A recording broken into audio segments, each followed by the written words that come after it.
The second month of property falls. Let's have a look. Hello everyone, Florian Heiser here and welcome to another episode of Heiser Says.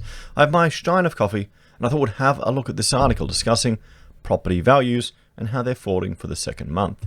What we're starting to see here is, well, the clear differences in the value of property around different parts of the country. We'll have headlines and articles discuss property on a macro scale, on a bigger scale. But a good example in a chart I like referring to a lot is this one here, showing the difference in unit price growth in different parts of Sydney. You need to look at property at a micro level, down to actually the individual location of the house. So that's why when people are getting excited about some of these claims, my property's shot up, it's gone to such great value. It's not necessarily always true. But then again, also the claims of property falling.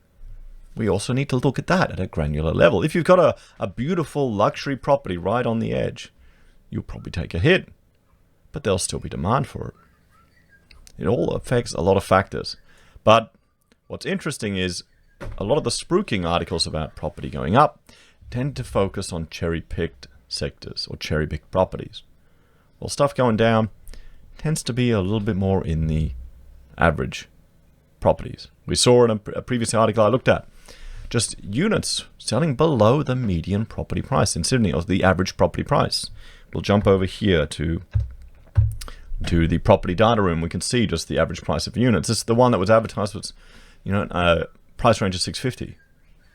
So 50 grand below what the average is. So we can see the market is starting to be affected.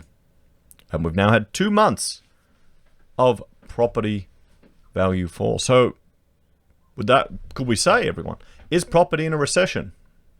2 months of negative growth. Is this CoreLogic declaring Australian property in a recession? Let me know what you think in the comments.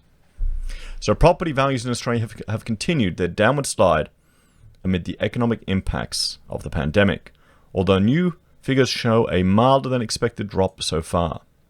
But experts warn the outlook is highly uncertain and depends on the path of government stimulus, mortgage holidays, and future outbreaks. Well, yeah, the entire economy right now is completely propped up by the state. You've got the JobKeeper payments and a bit of confusion over when they're going to end. They'll probably pull them in September. They're going to need to. You've got the job seeker bonus. And again, some confusion over how long that is going to last. They can't keep it at the current levels that it is because it disincentivizes work, which is a problem or isn't a problem depending on where you are. Because some areas are looking for workers and are having trouble getting them, while others, there's just no work around. So people are losing their desire to even go out there, thinking, I'll wait until September.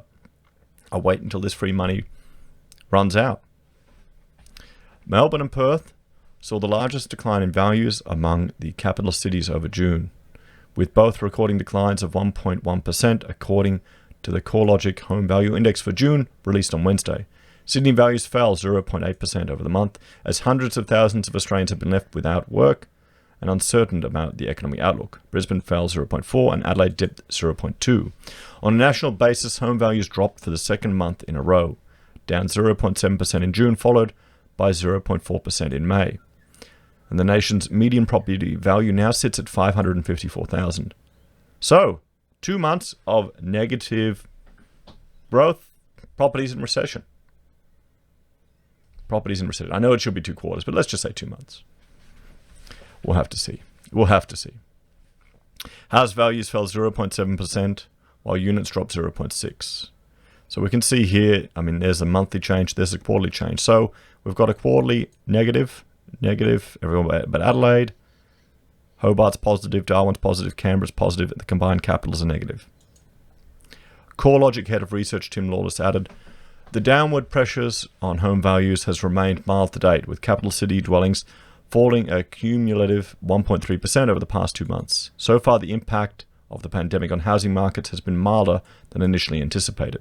He said significant price declines have so far been avoided given the low number of housing hitting the market, combined with low interest rates, government support payments, mortgage holidays by the banks. So you can see all these things are coming together. So we're not going to really see the impact of the economic recession on housing until all of these mechanisms are removed.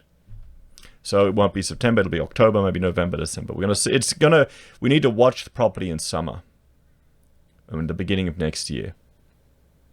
That's when we'll need to see what happens. Maybe the economy will bounce back. Maybe there'll be economic activity will just spur the economy.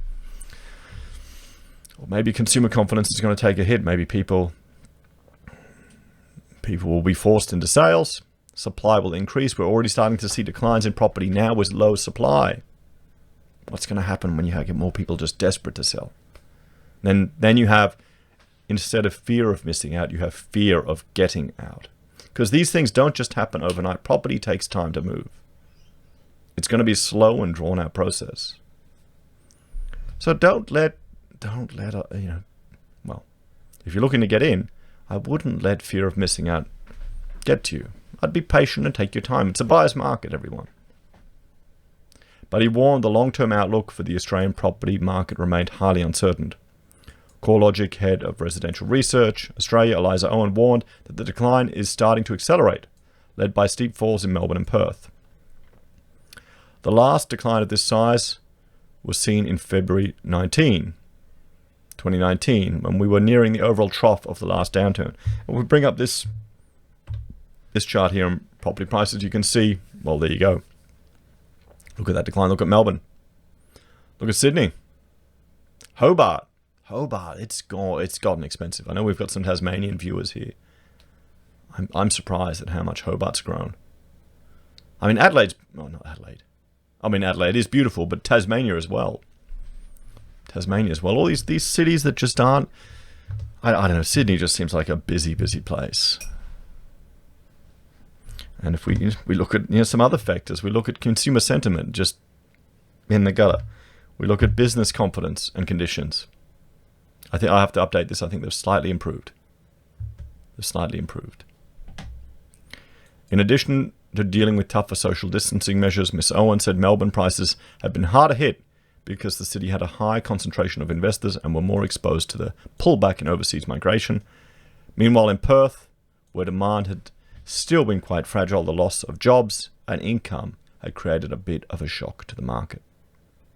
And Perth, Western Australia, if I bring up this chart here looking at arrears growth,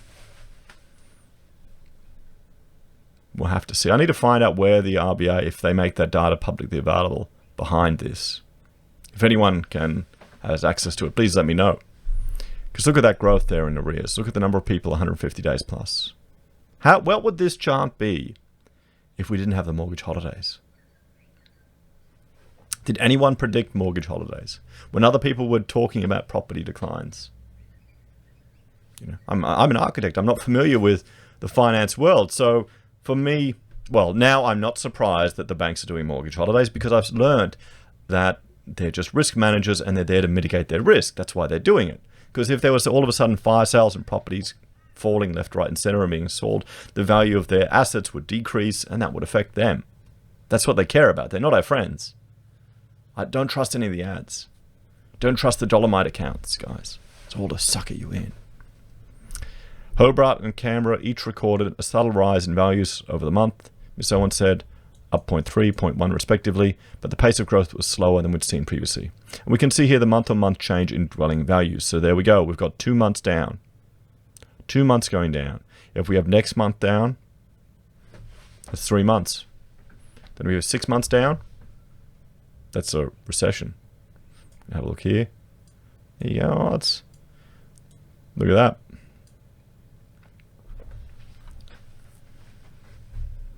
And look at what happened there. And we weren't even in recession then. Now we actually are in recession.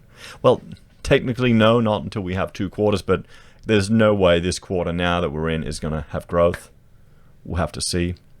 I think there was a slight end of fin year uptick for a lot of businesses. But will that be enough?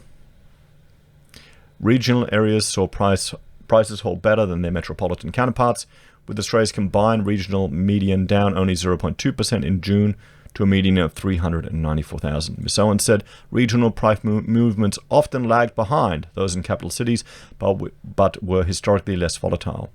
I would not expect to see the same extent of price falls, Having said that, this is a unique downturn, she said. Areas exposed to high levels of tourism or a high level of investment might see more of a price decline. And she's raising a very good point here. Our tourism industry, guys, it's decimated. I would be shocked if they do not extend JobKeeper for tourism. If they do not extend it for tourism. Because, but then again, we've got now still lockdowns between the states. You can't even get interstate tourists. The Victorians that were all planning to come up and visit sunny surface paradise in the bloody cold weather, they'd still probably go swimming. But, yeah. The figures also showed the top end of the market was continuing to lead the downturn, particularly in Sydney and Melbourne, where upper quartile values dropped 1.3 and 3.7% over the past 3 months. Values across the 25% of all the capitals combined were down 1.7% over the past 3 months, while lower value properties only fell to 0.3. So this is interesting. So I was arguing that perhaps the upper quartile would see greater strength in their prices. That's been eaten away because all of the pieces we were seeing about was at the upper end of the market, and people were cherry-picked examples of high property sales going above reserve. But it's just cherry-picked examples, or maybe the reserve is still lower than the prices were previously. The higher value markets tend to be more reactive to changes in environment, having had both upswings and downswings over previous cycles, Lawless said.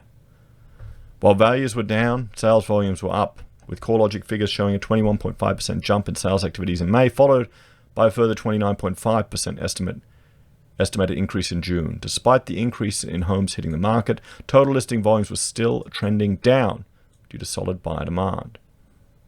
Domain economist Trent Wiltshire expected new listings and transaction volumes to continue to rise, but at a slower pace, with prices to remain sluggish. Prices in Melbourne are probably the most likely to fall furthest, he said. Inner Melbourne had more investors and bigger job losses. It's more reliant on migration and international students, tourism. So all these factors have to be weighed in on the Melbourne market more so than other capitals. What's happened over the past week is another factor that could push prices lower, he said, referring to the lockdown of specific suburbs with higher case numbers. While June saw early signs of improved economic activity and a lift in housing turnover, both Mr. Lawless and Mr. Wiltshire said the downside risks remain significant. In addition to the potential risk of a second wave, Mr. Lawless said another key risk was the eventual removal of stimulus measures and mortgage repayment holidays. While he was encouraged that lenders had hinted at extending mortgage holidays, he warned borrowers this would need to be repaid. They would need to repay the loans and government stimulus would taper. This is when we will see a rise in mortgage arrears and the potential for a lift in urgent or forced sales. The longer-term outlook for the housing market is largely dependent on how well the economy is tracking and when these support measures are removed. Mr. Wiltshire added, the looming fiscal cliff expected when mortgage holidays and government support payments cease in September was already prompting some buyers to hold off. However, he expected government and banks would taper off support slowly to limit forced sales. There you go, guys. So what do you think?